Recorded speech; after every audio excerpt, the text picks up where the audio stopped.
Hello, അസ്സലാമു അലൈക്കും. പുതിയൊരു വീഡിയോയിലേക്ക് എല്ലാവർക്കും സ്വാഗതം. അപ്പോൾ ദാ പാത്രം നിറയെ തയ്യാറാക്കാൻ പറ്റിയ നല്ലൊരു സ്നാക്സിൻ്റെ റെസിപ്പി ആയിട്ടാണ് വന്നിരിക്കുന്നത്. അപ്പോൾ വീഡിയോ എല്ലാവരും ഒന്ന് കണ്ട് സപ്പോർട്ട് ചെയ്യുക.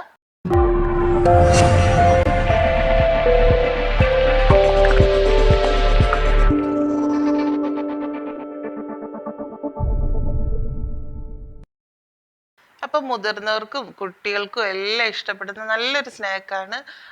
അതിനായിട്ട് ഞാൻ കുറച്ച് ചിക്കൻ്റെ കഷ്ണങ്ങൾ എടുത്തിട്ടുണ്ട്. ഇത് അധികം എല്ലില്ലാത്ത കഷ്ണങ്ങളാണ്.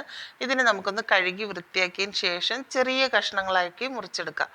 അപ്പോൾ ഇതിലൊട്ടും തന്നെ എല്ലിൻ്റെ അംശം പോലും ഉണ്ടാകാൻ പാടില്ല. ഇതിനെ നമുക്ക് കഴുകി വൃത്തിയാക്കി എടുത്തിട്ടുണ്ട്. അതിനെ ഒരു സൈഡിലോട്ട് മാറ്റി വയ്ക്കാം. അപ്പോൾ വീഡിയോ എല്ലാവരും ഒന്ന് സ്കിപ്പ് ചെയ്ത് കാണുക.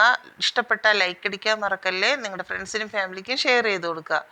ഇനി ഇതാ ഒരു മിക്സിയുടെ ജാർ എടുത്തിട്ടുണ്ട്. ഇതിലേക്ക് ഞാനൊരു 6 ബ്രെഡ് ചെറിയ കഷ്ണങ്ങളാക്കി ഇട്ട് കൊടുത്തിട്ട് നന്നായിട്ടൊന്ന് പൊടിച്ചെടുക്കുകയാണ്.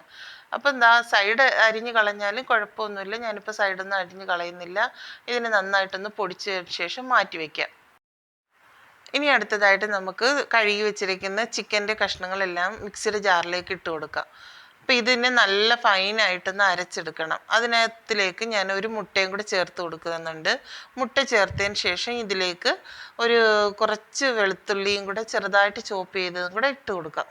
ഇനി ഇതിലേക്ക് ആവശ്യമായിട്ട് 1/2 ടീസ്പൂണോളം കുരുമുളക് പൊടി ഇട്ട് കൊടുക്കുന്നുണ്ട്. പിന്നെ 1 ടീസ്പൂണോളം ഗരം മസാലയാണ് ഇട്ട് കൊടുക്കുന്നത്. ഇനി ഇതിലേക്ക് ഒരു ചെറിയ കഷ്ണം ഇഞ്ചി ചെറുതായിട്ട് മുറിച്ചിട്ട് കൊടുക്കാം. അതിലേക്ക് അല്പം ചിക്കൻ മസാലയും കൂടി ഇട്ട് കൊടുത്ത് നല്ല പോലെ ഒന്ന് അരച്ചെടുക്കണം. അരച്ചെടുത്തത് ഇതേപോലെ ഒന്ന് അരച്ചെടുക്കണം. അതിനെ ഒരു പാത്രത്തിലേക്ക് മാറ്റി കൊടുക്കാം.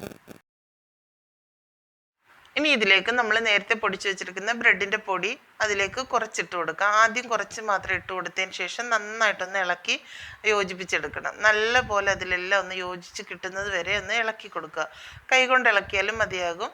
ഇപ്പം നല്ല രീതിയിലൊന്ന് ഇളക്കി എടുത്തിട്ടുണ്ട്. അതിലേക്ക് ഞാൻ ഇനി ബാക്കിയുള്ള ബ്രെഡിൻ്റെ പൊടിയും ഇട്ട് കൊടുത്ത് അതിലേക്ക് ആവശ്യത്തിനുള്ള ഉപ്പ് ഇതുവരെ ഒന്നും ഇട്ട് കൊടുത്തിട്ടില്ലായിരുന്നു. ആവശ്യത്തിനുള്ള ഉപ്പും ഇട്ട് കൊടുത്തിട്ട് നന്നായിട്ട് ഒന്ന് യോജിപ്പിച്ചെടുക്കുകയാണ്. അപ്പം മൊത്തം ബ്രെഡിൻ്റെ പൊടി ഞാൻ അതിലേക്ക് ഇട്ട് കൊടുത്തിട്ടുണ്ട്. എന്നിട്ട് നല്ല പോലെ ഒന്ന് ഇളക്കി യോജിപ്പിച്ച് ഈ ഒരു പരുവത്തിലാക്കിയെടുക്കണം. അപ്പോൾ ഇതിനെ നമുക്ക് ചിക്കൻ പോപ്കോൺ ആണ് തയ്യാറാക്കുന്നത്. നല്ല ടേസ്റ്റി ആയിട്ടുള്ളൊരു സംഭവമായിരുന്നു. ഇതിനാവശ്യമായിട്ട് കുറച്ച് കോൺഫ്ലവർ ഞാനൊരു പ്ലേറ്റിലേക്ക് തട്ടി വെച്ചിട്ടുണ്ടായിരുന്നു. അപ്പോൾ നമ്മൾ നേരത്തെ തയ്യാറാക്കി വെച്ചേക്കുന്ന ആ ഒരു കൂട്ടിൽ നിന്ന് കുറേശ്ശെ എടുത്തൊരു ചെറിയ ബോൾസ് ആക്കി എടുക്കണം. കയ്യിൽ അല്പം എണ്ണ തടവിയതിന് ശേഷം അതിൽ നിന്ന് കുറച്ചെടുത്ത് ഒന്ന് ബോൾസ് ആക്കിയതാണ്. ഇതേപോലെ ഒന്ന് ബോൾസ് ആക്കിയതിന് ശേഷം ആ ഒരു കോൺഫ്ലവർ പൊടിയിലൊന്ന് ഡിപ്പ് ചെയ്തതിന് ശേഷം അതിനെ മാറ്റി ഒരു പ്ലേറ്റിലേക്ക് വെക്കാം. ഇതേപോലെ ഒന്ന് ചെറിയ ബോൾസ് ആക്കി, ഒരുപാട് വലിയ ബോൾസ് വേണ്ട, ഒരു മീഡിയം ടൈപ്പിലുള്ള ചെറിയ ബോൾസ്, ഒരു ചെറിയ നെല്ലിക്കയുടെ വലുപ്പത്തിലുള്ള ബോൾസ് ആക്കി എടുത്ത് കോൺഫ്ലവർ പൊടിയിൽ മുക്കിയതിന് ശേഷം ഒന്ന് ഒരു പ്ലേറ്റിലേക്ക് മാറ്റി വെച്ചാൽ മതി.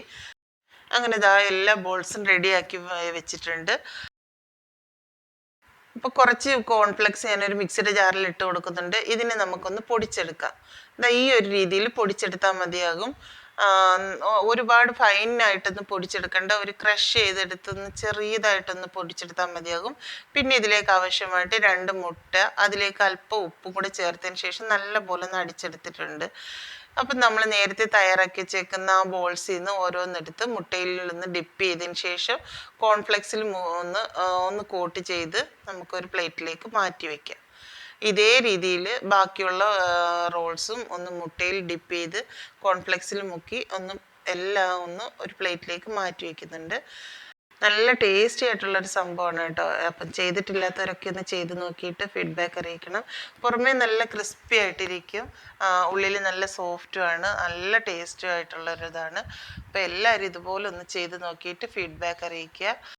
അപ്പം ഇനി നിങ്ങൾ ഇതുപോലെ ചിക്കനൊക്കെ കിട്ടുമ്പോൾ അതിൽ നിന്ന് കുറച്ച് എല്ലില്ലാത്ത കഷ്ണങ്ങളൊക്കെ എടുത്തിട്ട് ഇങ്ങനെ ഒന്ന് തയ്യാറാക്കി വെച്ച് ഒന്ന് മക്കൾക്കൊക്കെ കൊടുത്തു കഴിഞ്ഞാൽ മക്കൾക്കൊക്കെ നല്ല ഇഷ്ടമാവുകയും ചെയ്യും, ഒരു വെറൈറ്റി സ്നാക്ക് ആവുകയും ചെയ്യും.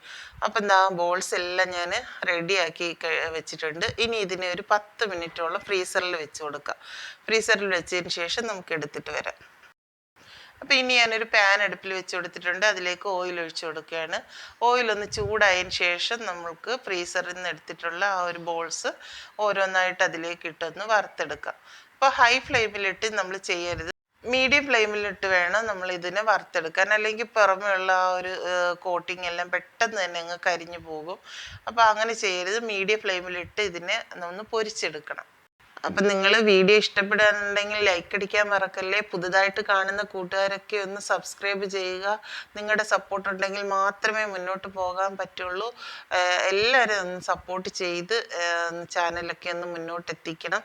ഇതാ അങ്ങനെ ഞാൻ ഇതെല്ലാം ഒന്ന് ഒരു പകുതിയോളം ഇട്ട് കൊടുത്തിട്ടുണ്ട്. ഇനി ഇതിനെ ഒന്ന് ഇടയ്ക്കിടയ്ക്ക് ഒന്ന് നമുക്കൊന്ന് ഇളക്കി കൊടുത്ത് തിരിച്ച് മറിച്ചിട്ടൊന്ന് ഇളക്കി കൊടുക്കാം. അപ്പോൾ എൻ്റെ എല്ലാ സൈഡും ഒന്ന് നല്ല ഗോൾഡൻ കളർ ആകുന്നത് വരെ നമുക്ക് ഒന്ന് ഇളക്കി ഒന്ന് കൊടുത്ത് തന്നെ ഒന്ന് പൊരിച്ച് കോരിയെടുക്കാം. ഇടയ്ക്കിടയ്ക്ക് ഇതാ ഇതേപോലെ ഒന്ന് ഇളക്കി കൊടുത്തില്ല എന്നുണ്ടെങ്കിൽ അത് ഒരു സൈഡ് മാത്രമേ ഒന്ന് കരിഞ്ഞു പോവുകയും ചെയ്യും. അപ്പോൾ അത് എല്ലാ സൈഡും ഒരേപോലെ ഒന്ന് ക്രിസ്പി ആയിട്ട് കിട്ടാൻ വേണ്ടിയാണ് നമ്മൾ ഇടയ്ക്കിടയ്ക്ക് ഇങ്ങനെ ഇളക്കി കൊടുത്തുകൊണ്ടേ ഇരിക്കുക. എന്നിട്ട് ഒരു ഗോൾഡൻ കളർ ആകുമ്പോഴത്തേക്കിന് നമുക്കൊരു പാത്രത്തിലേക്ക് കോരി മാറ്റാം. ഇതാ ചിക്കൻ പോപ്കോണൊക്കെ ഇതാ റെഡി ആയിട്ടുണ്ട്. നല്ല രീതിയിൽ അതൊന്ന് മൊരിഞ്ഞു വന്നിട്ടുണ്ട്. ഈ ഒരു സമയം നമുക്ക് ഒരു പ്ലേറ്റിലേക്ക് കോരി മാറ്റി വയ്ക്കാം.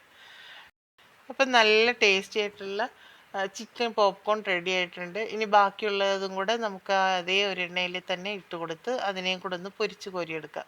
അതേ എണ്ണയിലേക്ക് തന്നെ ബാക്കിയുള്ള ബോൾസും കൂടെ ഞാൻ അതിലേക്ക് ഇട്ട് കൊടുത്ത് അതിനെയും കൂടെ ഒന്ന് പൊരിച്ച് കോരി വേണം. അപ്പം ഇതേപോലെ ഒന്ന് ചെയ്ത് നോക്കണം. ചെയ്ത് നോക്കിയിട്ട് നിങ്ങൾ ഫീഡ്ബാക്ക് അറിയിക്കാൻ മറക്കരുതേ. അങ്ങനെ ഇതാ രണ്ടാമത്തെ ട്രിപ്പും പോപ്കോൺ എല്ലാം ഞാൻ ഒരു പാത്രത്തിലേക്ക് പൊരിച്ച് കോരി വെച്ചിട്ടുണ്ട്.